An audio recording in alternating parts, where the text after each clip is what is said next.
இந்த சாப்டரோட பேர் என்ன அப்படின்னா, ஆரத்திக்கு பின் அற்புதம். அது என்னப்பா ஆரத்திக்கு பின் அற்புதம், புதுசா இருக்குது அப்படின்ற மாதிரி படிக்கும் போது எனக்கும் அப்படிதான் இருந்தது. உங்களை சொல்லி குத்தம் இல்ல, அப்படிதான் எனக்கும் இருந்தது. இருங்க கொஞ்சம் நானும் கொஞ்சம் ஸ்டடி ஆகிக்கிறேன். அப்ப என்ன ஆகுது அப்படின்னா, அப்படியே அங்க கட் பண்ணிருங்க.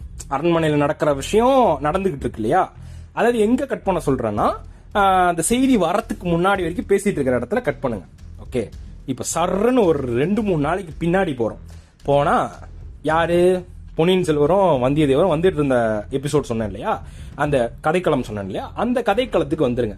இப்ப 2 பேரும் மிகப்பெரிய போர் புரிஞ்சு பேக் டு தி ஸ்டே இதுக்கு வராங்க, கேபிட்டலுக்கு, தலைநகருக்கு.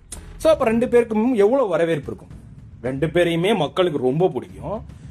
ரொம்ப நாளா மக்கள் அரசியல்ல கலந்துக்காம இருந்த ஒரு தருணத்துல இப்படி 2 வீரர்கள் மக்கள் மத்தியில குதிரையில வராங்க அப்படின்னா அங்க இருக்க ஆரவாரம் எப்படி இருக்கும் சொல்லவா வேணும். அப்படியே நத்த மாதிரி ஊறுவது அந்த ஊர்வலம். ஏன்னா அவ்வளவு மக்கள் திரளா வந்து வந்தியத்தேவரையும் பொன்னியின் செல்வரையும் கண்ணார கண்டுட்டு போறாங்க. ஸோ அப்படியே ஒரு நாளும் போகுது. ஸோ ஒரு ஊர்லயுமே நின்று அங்க இருக்க முக்கியமான மக்கள், முக்கியமான பிரமுகர்கள் பார்த்துட்டு 2 பேரும் ஒரு கட்டத்துக்கு மேல இது ஆபர காரியம் இல்ல, கிளம்பிடும் அப்படின்ட்டு குதிரையை எடுத்துக்கிட்டு விருட்டுன்னு கிளம்பிடுறாங்க.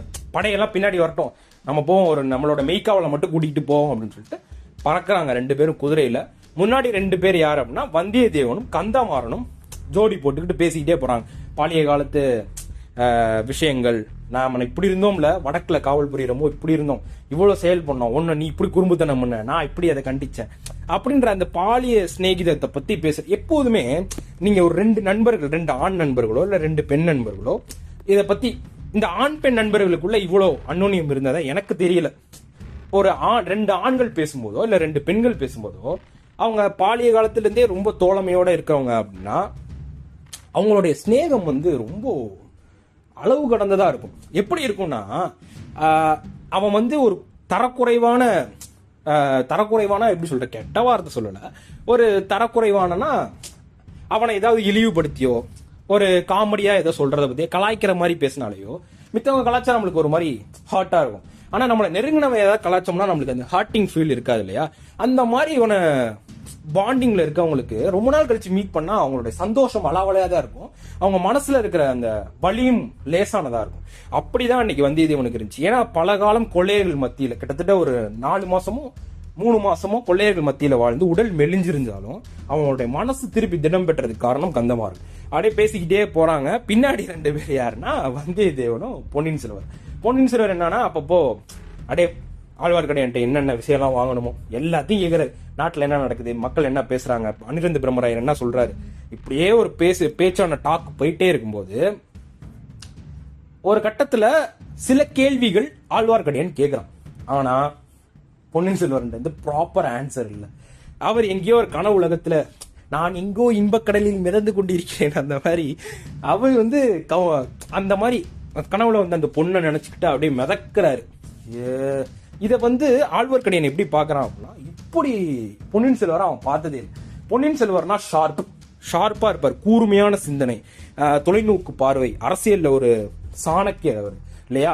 அப்படி இருக்கிறவரு நான் இவ்வளவு விஷயம் கேட்கிறேன், அவர்கிட்ட சில கொஸ்டின்கள் கேட்கிறேன், அவர் அதை பத்தி கேட்டுக்கிட்டே மாதிரி தெரியல, கொஸ்டின் முதல்ல காலைல ஒளிஞ்சானே தெரியல அப்படின்ற மாதிரி பல விஷயங்கள் அவர் மைண்ட்ல ஓடிக்கிட்டே இருக்கு.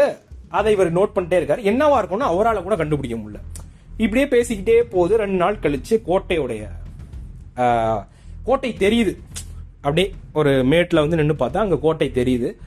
ஓகே, தஞ்சை வந்துருச்சு, சூப்பர் அப்படின்னு சொல்லிட்டு வந்தியத்தேவன் ஒரு பெருமூச்சு விடுறான், கந்தமாறன் ஒரு பெருமூச்சு விடுறான், ஆழ்வார்க்கடியான் மக்கள் கூட வந்த மெய்க்காவலைன்னா 2 நாள் அவங்களுடைய உழைப்பு இருந்திருக்கும்ல.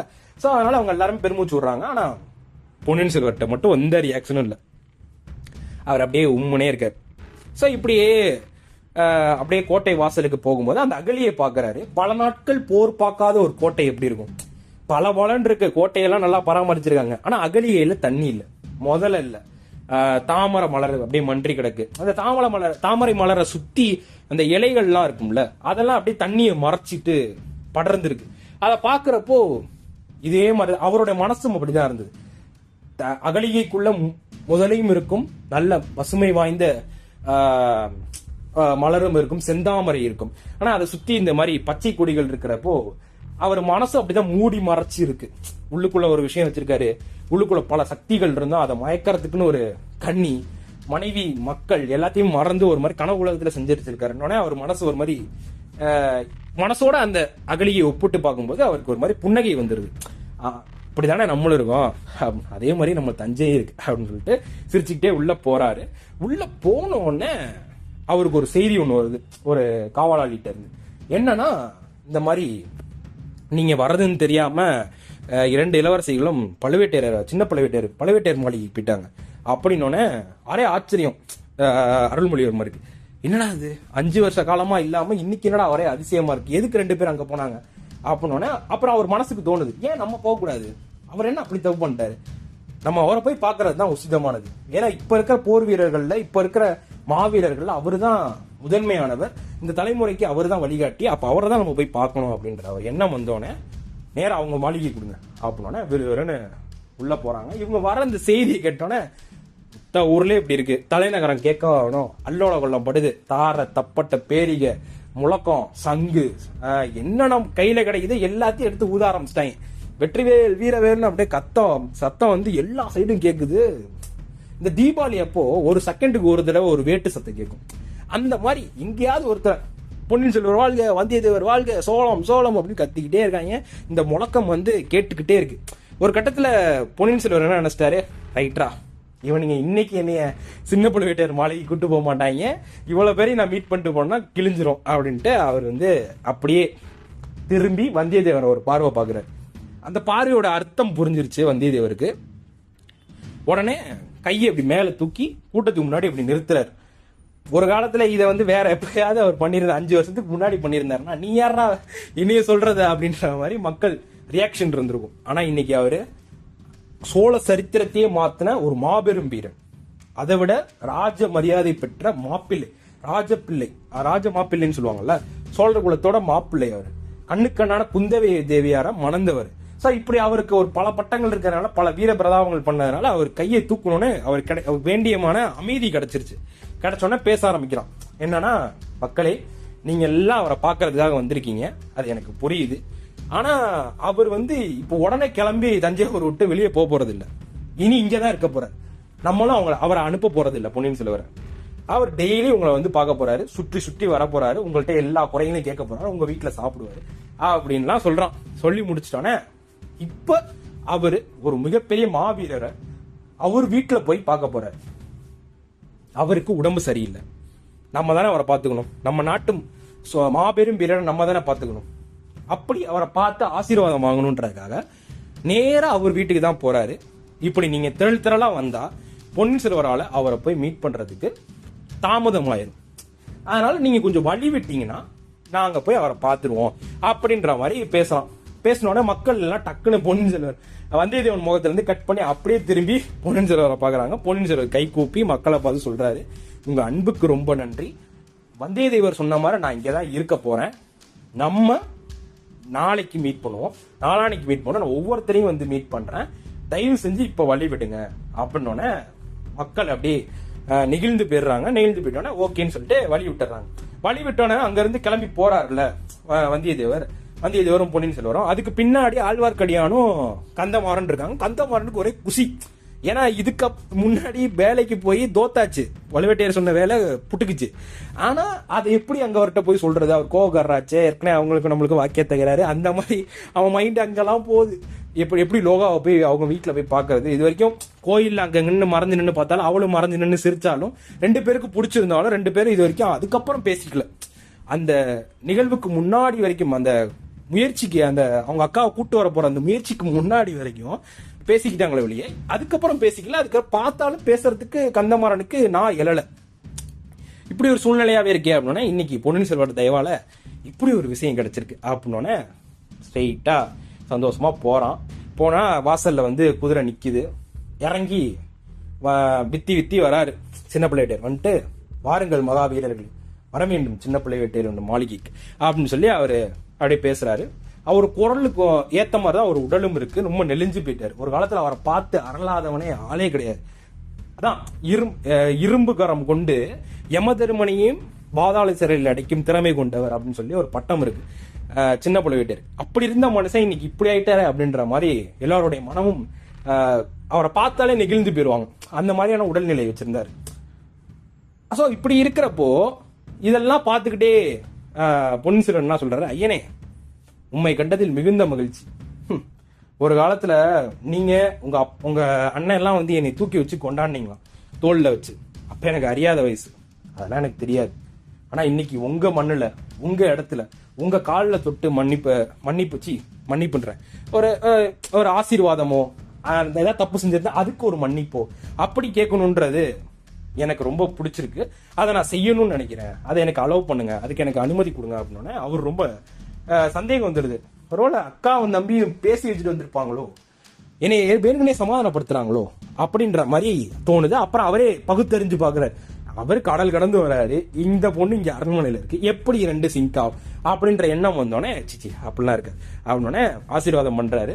உடனே கொஞ்ச நேரம் பொறுக்கணும், ஆரத்தி தட்டு எடுத்துட்டு வராங்க அப்படின்னோடனே பழுவூர் மாளிகையில நான் ஏற்கனவே சொன்ன மாதிரி அந்த புறத்து பெண்கள் ஆண்களுடைய முகத்தை ஏறிட்டு பார்க்க மாட்டாங்க. அது ஒரு கட்டுப்பாடாவே இருந்தது அந்த அரண்மனையில. ஆனா இன்னைக்கு அந்த கட்டுப்பாடெல்லாம் காத்தோட பறந்துருச்சு. எல்லா பெண்களும் சீரி சிங்காரிச்சுட்டு அங்க வாசல்ல வந்து ரெடியா நிக்கிறாங்க. ஏன்னா இளவரசர்ல பொன்னியின் செல்வர் எவ்வளவு அழகா இருப்பாரு அப்படின்னு அதுவும் வந்தியத்தேவரை பார்க்கணும், மத்த இளவரசர்கள் யாரும் வந்திருக்காங்களா, வீரர்களை பார்க்கலாம், அந்த மாதிரி எண்ணத்தோட எல்லாரும் வெளியில வந்து நிக்கிறாங்க. ஆரத்தி தட்டை எடுத்துக்கிட்டு சூடத்தை பொருத்திக்கிட்டு ஒரு பொண்ணு நடந்து வரா. ஒரு பொண்ணு ஒரு 4-5 பொண்ணு நடந்து வரா. இமேஜின் பண்ணிக்க, நடந்து வரா. பொன்னியின் செல்வர் யதார்த்தமா எப்படிப்பட்டவர்னா, பெண்களை பார்த்தா அவங்கள பார்க்க மாட்டார். ஏதாவது ஒரு விஷயம் பேச வராங்கன்னா அப்ப அவங்க முகத்தை பார்ப்பாரு வெளியே. நார்மலா ஒரு பெண் எதிர்த்தாப்புல போனாலோ, ஒரு கூட்டமா ஒரு பெண்கள் கூட்டம் இருந்தாலும் அந்த இடத்த அவர் பார்த்துக்கிட்டே இருக்கக்கூடிய ஆள். இன்னைக்கு அந்த கனவுல வந்து அந்த பெண்ணுக்கு அப்புறம் அந்த பொண்ணு எங்கேயாவது இருப்பாளா அப்படின்னு தேடுறதுக்காகவே பெண்களுடைய கூட்டம் எங்கெல்லாம் இருக்கும் அங்கெல்லாம் இவர் போய் வட்டமிடுறாரு. இது வந்து அவருக்கு உள்ள இருக்க அந்த இயல்பான பொன்னியின் செல்வர் வந்து தடுக்கிறார். நீ இப்படிலாம் கிடையாது, எதுக்கு பொண்ணுங்களை வெறிக்க பாக்குற, தப்பா இருக்குமே, இது அப்படி பார்த்தா தப்பா நினைக்க மாட்டாங்களா, பொண்ணுங்களை பாக்குறானே இந்த இளவரசன் அப்படின்னு சொல்லி உன்னை மட்டம் தட்டிட மாட்டாங்களா அப்படின்னு அப்படியே மனம் நொந்துடுறாரு. அப்புறம் அவர் முடிவுக்கு வந்துடுறாரு, இனிமே நீ யாரையும் பார்க்க கூடாது அப்படின்னு சொல்லி முதல்ல அந்த பொண்ணை நீ அப்படின்னு சொல்லிட்டு மறந்துரு அப்படின்னு சொல்லிட்டு தலையை குனிஞ்சுக்கிறாரு. குனிஞ்சிட்டு இப்படி திரும்பி பார்த்தா அவரோட மனைவி வானதி, கையில வந்து குட்டி குந்தவை, கையில வந்து மதுராந்தக தேவர். சார் 2 பேரையுமே வச்சுட்டு நிக்கிறத பார்த்தோன்னே ஒரு மனம் அமைதி வந்த மாதிரி ஒரு ஃபீல் இருக்கு. டப்புன்னு அந்த வானதியோட முகத்துல கனவுல வந்த அந்த பொண்ணோட முகம் வந்தோடனே ஒரு மாதிரி சி என்ன இது, மனைவியை பார்க்கும்போது கூட அந்த கன்னி பெண்ணோட ஞாபகம் தானே, இல்லை நம்ம இப்படி ஆயிட்டோம் அப்படின்ற மாதிரி இருக்கு. அவர் முடிவெடுத்துட்டார், ஓகே இது மறந்தே ஆகணும், எப்படியாவது மறந்தாகணும் அப்படின்ற ஒரு சூழ்நிலை வந்தோடனே ஆரத்தி தட்டுல வந்த புகை வந்து மூஞ்சில் அடிக்கும். அப்பதான் தெரியுது நம்ம சுயநினைவு வந்திருக்கோம். ஆரத்தி எடுக்கிறாங்க அதனால ஆரத்தியை பாக்குறாரு. சூடத்தோட அந்த புகை மறந்தோடனே திரை விலகின மாதிரி ஒரு பெண்ணுடைய முகம் தலை குனிஞ்சு சிரிச்சுக்கிட்டே அப்படியே ஓரக்கண்ணால பொன்னியின் செல்வரை பாக்குற மாதிரி அவருக்கு தோணுது. பார்த்தோன்னா அவருக்கு கீழே இருக்க பூமி அப்படியே பிரண்டா பழந்த மாதிரி, மேல இருக்க வானம் மேல விழுந்த மாதிரி. என்னடா இந்த டாக்டர் ஸ்ட்ரேஞ்ச் படம் பார்த்துறீங்களா மார்வல்ஸ்ல, இந்த ஒரு அம்மா வந்து டாக்டர் ஸ்ட்ரேஞ்சை தொட்டோன்னே அவரை வந்து பல உலகத்துக்கு போறல, அந்த மாதிரி அவருக்கு எங்கெங்கயோ போறாரு. போயிட்டு வந்துட்டு தன்னை எறியாம அந்த நெருப்புல கையை வச்சிடறாரு. சூடத்தோட நெருப்புல சுட்டோன்னே சுட்டுருச்சு அப்படின்னோடனே அப்படியே அவருக்கு அது இன்பமா இருக்கு. ஏன்னா இது கனவுல நினைவுல தானே சுட்டா வலிக்கும். அதனால தெரிஞ்சோன்னா அவருக்கு சந்தோஷம். எய்தாப்புல நிக்கிறது அதே பொண்ணு, நான் பார்த்தல அதே கண்ணு, அதே மூக்கு, அதே வாய், அதே உடல், அதே சிரிப்பு, அதே பிரகாசம் அப்படின்னு சொல்லி அவர் மனசுக்குள்ள எண்ணம் பண்ணிட்டே இருக்காரு. ஆனா அவருக்கு தெரியல அந்த பொன்னியின் செல்வருக்கு பின்னாடி இருந்த கந்தமாறனை பாக்குறான். இப்ப நான் யார சொல்றேன்னு உங்களுக்கு புரியுதா? ஆமாங்க, கந்தமாறனை லவ் பண்ற லோகாதான் பொன்னியின் செல்வரோட கனவுல வந்திருக்கா. இது எவ்வளவு பெரிய ட்விஸ்ட். இப்ப என்ன நடக்க போகுதுன்னு எனக்கும் தெரியல, கேட்கிற உங்களுக்கு தெரியுமான்னு தெரியல. தெரிஞ்சிருந்தாலும் ஆச்சரியப்பட வேண்டிய விஷயம் இது. So stay tune to the மக்களே.